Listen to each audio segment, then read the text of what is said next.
Okay.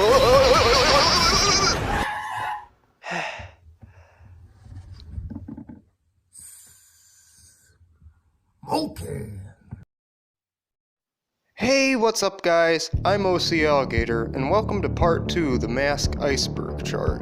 I hope you guys are enjoying it so far. If these videos do well, I intend to do more. And with that being said, let's go ahead and get right into Tier 4.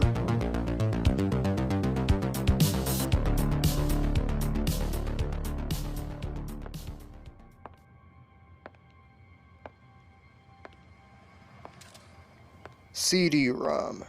This could refer to two things. The first being The Mask: The Origin, released in 1994. This is a CD-ROM which contained the 5 initial issues of the Mask comic book. It was produced by Metrolight Studios and Dark Horse Comics. In addition to the comics themselves, it also had visual effects, sound effects, BGMs, and a whole cast of voice actors. The other one was Behind the Mask, which notably features the raw footage of the first transformation in the movie and information regarding the Mask 2. Deleted scenes. There are 2 deleted scenes from The Mask which are available to the public. They can be found on most DVD releases of The Mask and the Blu-ray. The first deleted scene depicts Dorian killing Peggy while wearing the mask for the first time. He picks her up and throws her into a printing press, quote-unquote, plastering her face all over page 1. There are various reasons why that this scene didn't make the final cut. Some sources say that it was too dark, and some say that they were going to save it for The Mask 2, which of course never happened. The other deleted scene is the alternate opening of the movie. The alternate opening of The Mask involves Vikings in the 11th century, burying the chest which contains Loki's mask and leaving it for centuries until it is found by the divers. It is unknown why the scene was cut. The animated series banned episode. This entry refers to a banned episode of the animated series where they decided to go back to the dark, gritty atmosphere of the comic. In it, Stanley finally gets sick of Miss Peaman's shit and brutally murders her as the Mask by launching her off a bridge. I'm just kidding. This refers to the 18th episode of the animated series, Flight as a Feather, which has since become notorious due to the plot involving the mayor and his ex-girlfriend, almost referred to as a stripper in the episode, who is secretly planning to assassinate him for dumping her. The episode included some content which would be considered too strong for the TVY7 rating it had at the time. The episode features some sexual content, as you might have already put together. There's even a scene where Cookie Baboom goes full Monty. Just imagine if they tried to do something like this nowadays. They'd be getting shot at. Because of the content in question, this episode was banned in America by multiple networks. The Coco Bongo Club. So, 2 things. Jim Carrey owns a club in Cancun, Mexico called the Coco Bongo, presumably named after the nightclub in the movie. And additionally, the Coco Bongo Club featured in a movie called The Majestic, released in 2001, and it also features Jim Carrey. Walter. Walter is a Hulk-sized being who's from the comic. Due to his massive size and his immunity to pain, he is said to be the only one who could face anyone wearing the mask and live. He is mute due to being shot in the throat. He prominently appears in the comic books, but he also appears in the animated series and in Revenge of the Mask 2. For a while, he was on a search for the mask, but once he got it, he discovered that it didn't work on him. A mystery unsolved to this day. Work print. The work print of the mask includes several deleted scenes, more dialogue between characters, and most notably, the shot of Stanley putting on the mask without the effects. He didn't need to CG that, he's just really good at making faces. The work print can be found on YouTube in pieces, I believe. It's good stuff. Also from the work print, we have this bit of Stanley dropping the F-bomb. I'm gonna take you apart. I hope you can enjoy the victory with one fucking eye!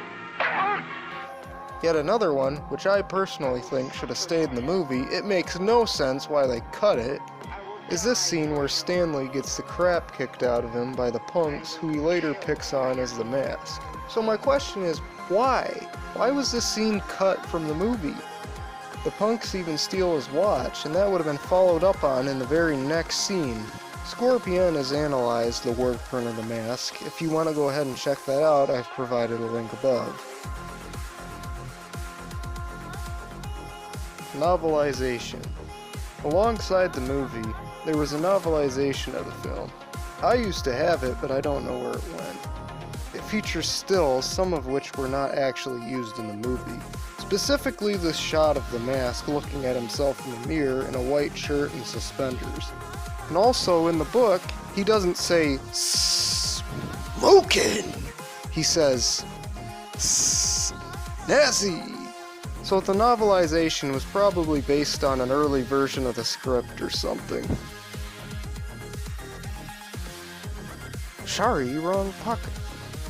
During the balloon animal sequence, the Mask pulls a condom, easy to mistake for a deflated balloon, out of his pocket and says, "Sorry, wrong pocket," which easily went past the heads of children. The Mask only works at night in the first film. Loki is a night god, so his mask only works at night. Well, in the first movie. In the animated series, the comic book, as the mask has a different origin, and Son of the Mask, it can be worn with ease any time of day or night, as long as you aren't Walter. Jimates. I hope I'm pronouncing that correctly. Jimates is a YouTube channel who creates mask-related content, particularly transformations. They've been around for a long time. Their channel offers a variety of content, but the mask transformation videos is how I got into them. And I've also reached out to them on Instagram. They seem pretty cool.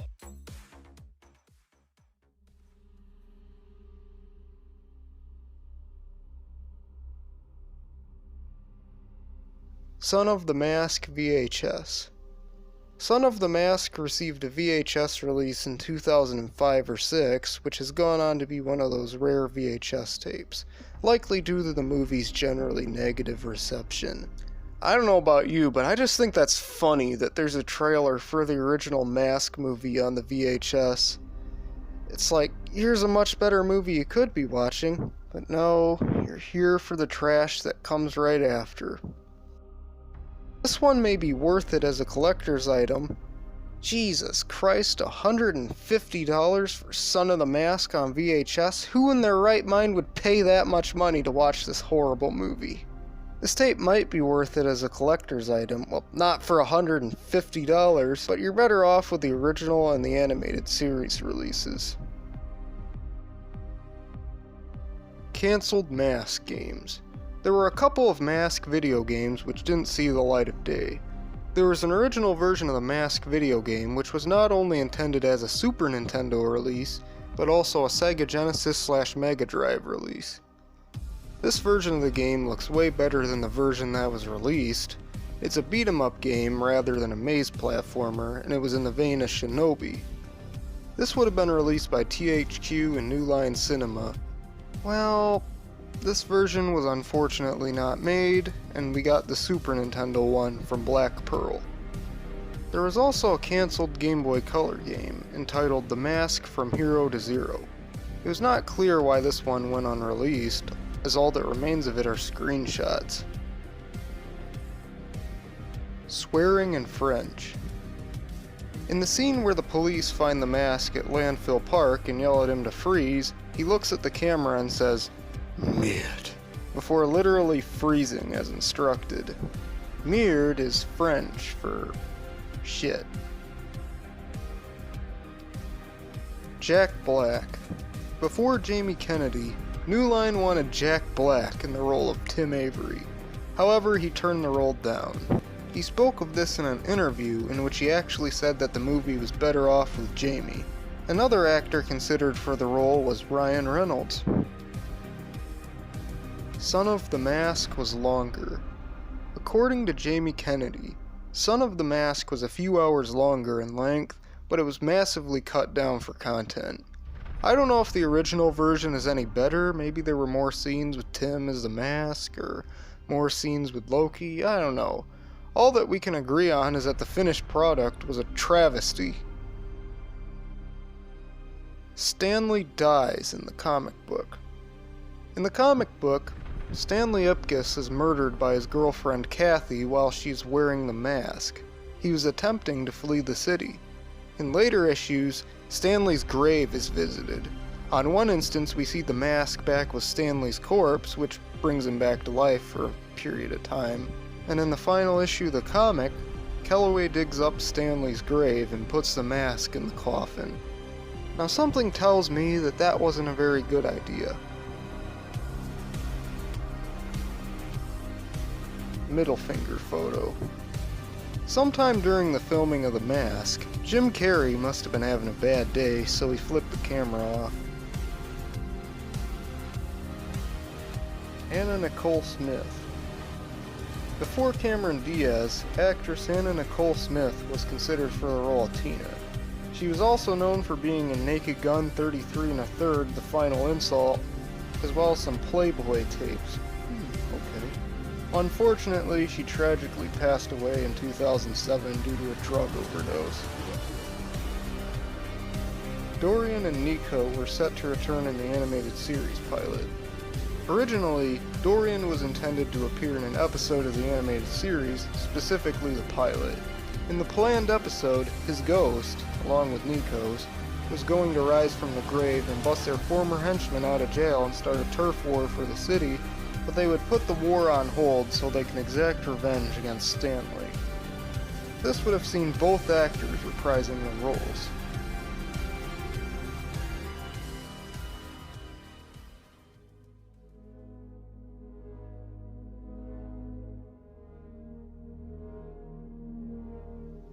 Dorian would have been the only survivor if he blew up the Coco Bongo. Had Dorian succeeded in blowing up the Coco Bongo Club, he would have killed everyone in there, including Stanley, Tina, and all of his henchmen, and all he needed was the mask. If he were to have kept the mask on, he would have been the only one to survive the wreckage, given the mask's powers. Richard Jenny and Dennis Forrest have both died. Since we're on the subject of Charlie, I'm going to go ahead and mention something I didn't earlier.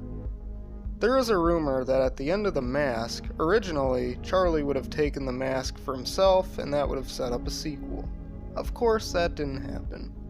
Anyways, Richard Jenny and Dennis Forrest are the actors who played Charlie and Sweet Eddie respectively. Both of these actors have since passed away. Dennis Forrest was an actor who featured in movies such as Cliffhanger, Eraser, and of course, The Mask. On March 18, 2002, he would die as a result of a massive stroke after dinner with some friends. He lived to be 41 years old. Richard Jenny was a stand-up comedian who played the role of Charlie in The Mask. His career would last from the early 1980s up until his death on March 10, 2007, which was a result of a suicide by gunshot. Jenny was said to be schizophrenic and on antidepressants, according to the coroner's report. All very unfortunate stuff, and may they both rest in peace. The Mask can die. In the episode of the animated series, To Have and Have Snot, Pretorius uses Peggy's phlegm from her cold to create a giant mucus monster that infects the people of Edge City. Unfortunately, Stanley learns that having a cold while wearing the mask has unpredictable and ultimately fatal consequences. Basically, the Mask can die if his cold goes untreated, and he nearly does. Attila the Hun. According to the animated series, the former king of the Huns, Attila, was the first ever to wear the mask. He appears in All Hallows' Eve, which is the 13th episode of The Mask of the animated series. The summary of the episode, according to the Mask Wiki, on Halloween night, Skillet escapes from reform school, determined to get revenge on the Mask for making him do homework, and reanimates the corpses of 3 of Stanley Ipkiss' predecessors: Attila the Hun, Billy the Kid, and an evil Merlin who had been transformed into the monstrous corruption of his former self when a magic spell blew up in his face. She mask. I believe this refers to taking pictures of female celebs and photoshopping their face screen to resemble the big head character. Most instances of this are just somebody's fetish. The idea in itself is harmless, but as we all know, DeviantArt is about 99% weirdos. But that's not to say everybody, because I do know a few people. Son of the Mask tie-in games. There are a few tie-in games for Son of the Mask which have fallen into obscurity. The first of which is Son of the Mask Pinball, which is self-explanatory. And then there was that Java game where you play as Elvie. That's about as much as I know about it. It appears to be a platformer similar to Bugs Bunny's Birthday Blowout on NES. The game is of course no longer available.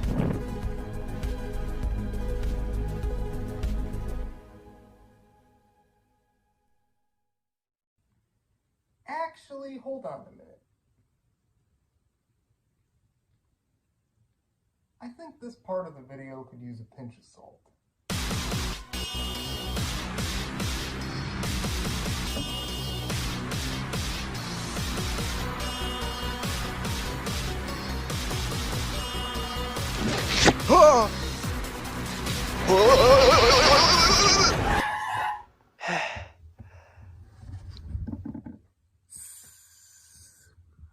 Okay. Party time. P-A-R-T. Why? Because I gotta.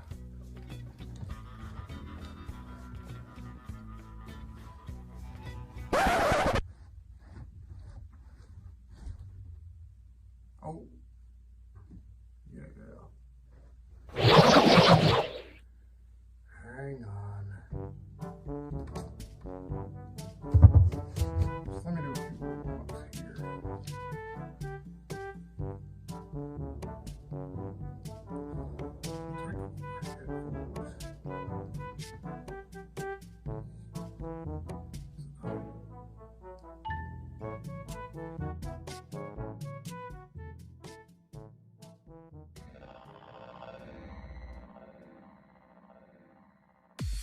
LCD games.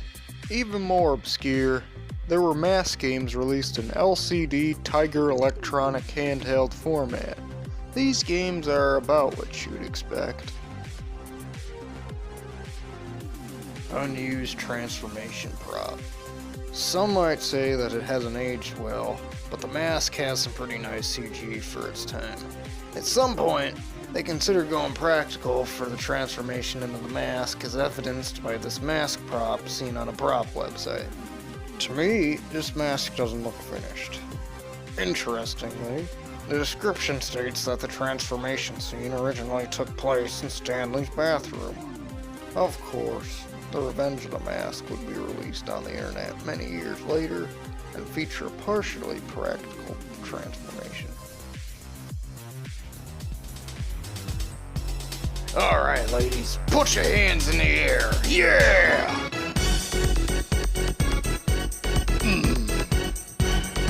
Yeah. Uh-huh.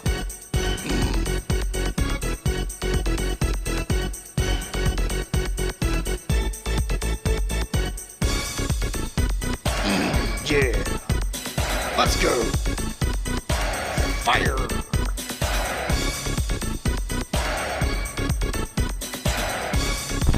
I apologize for that. I got distracted. Mask Dorian was played by another actor. It has been said that Dorian is played by a different actor in his mask form, this actor in question being Garrett T. Sato. I can't find much behind the scenes of Dorian with the mask, and there's only a few articles which back up this claim. Whatever the case may be, he went uncredited.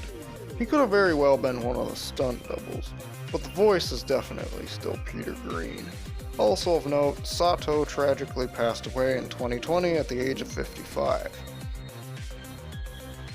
The Mask is a sexist movie. Every Everything is sexist. Everything's offensive to people like me. Let's go through the checklist. It's all misogyny.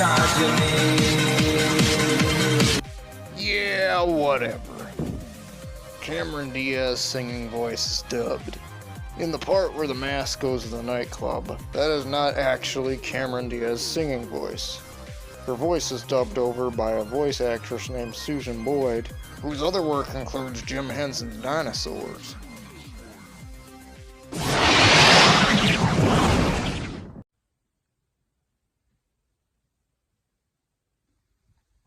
Teenage Mutant Ninja Turtles 3 sucks shit. And not just regular shit. Puked out, barfed out, diarrhea shit. Now you might be asking me, is it the worst of the Turtles trilogy? Oh, undeniably. But that's not my fucking point. What my point is that this is the worst movie I've ever seen in my life. Now, I can tell you from the perspective of a 12-year-old and a 24-year-old that it needs to rot in hell. In Satan's asshole. Now, as much ass as this movie sucks, I'd rather watch it 50 times over than ever watch Son of the Mask again. You'd rather shove your head up Barney the dinosaur's asshole than ever watch that movie. Oh no! It's another one of my haters! Oh, you little green-faced bastard! I'm gonna kill you! Fuck you. That's right, bitch! I'm Son of the Mask on DVD! I'm gonna open up the case and puke all over you! Damn it! Yeah.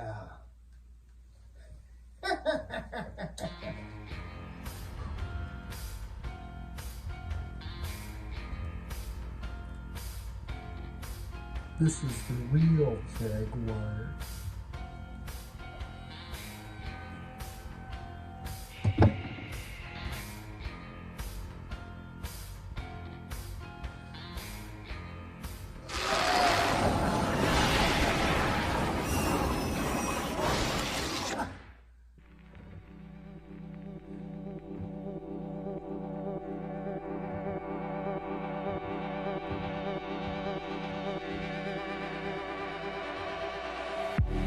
Ladies and gentlemen, we have reached the conclusion to The Mask Iceberg. I'm really glad I finally finished it, and I'm really glad you stopped by to watch it. And I also hope you enjoyed the bonus entry skit as much as I did. It's always fun when that thing works. I quite enjoyed making this video, so I'm gonna go ahead and make another iceberg chart. What's it gonna be? I'm not telling you. You'll find out. Anyway, like my idol used to say, good luck, get rich, get famous.